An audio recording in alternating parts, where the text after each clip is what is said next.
Hi friends, இன்றைக்கி Sunday special என்னெல்லாம் சமைச்சிருக்கேன்னு பார்க்கலாமா? இன்றைக்கி குடல் வாங்கிட்டு வந்தாங்க. குடல் குழம்பு வச்சுட்டு மிளகு சிக்கன் பண்ணியிருக்கிறேன், ரசம் வச்சுருக்கிறேன், சாப்பாடு வடிச்சிருக்கேன். அவ்வளோதான் செஞ்சுருக்கிறேன். ரசம் ரெடி. சாப்பிட்லாமா? இன்றைக்கி எங்கள் தோட்டத்தில் வாழை இலை இருந்துச்சு, அதனால் வாழை இலையில் போட்டு சாப்பிட்லான்ட்டு இன்றைக்கி எல்லாருக்கும் இலை சாப்பாடு. எங்கள் வாழை மரத்தில் நிறைய இலை இருந்துச்சா, அதனால் இலை சாப்பாடு போட்டோம். இன்றைக்கி இலையில் போட்டு சாப்பிட்டோம். என்னென்னு பார்க்கலாமா? இந்த மிளகு சிக்கனு ரெடி ஆகிட்டுருக்குது.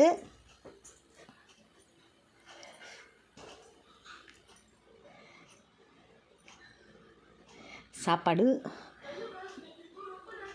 குடல் குழம்பு, மிளகு சிக்கன், அவ்வளோதான். ரசம். வாங்க சாப்பிட்லாம். பாய்.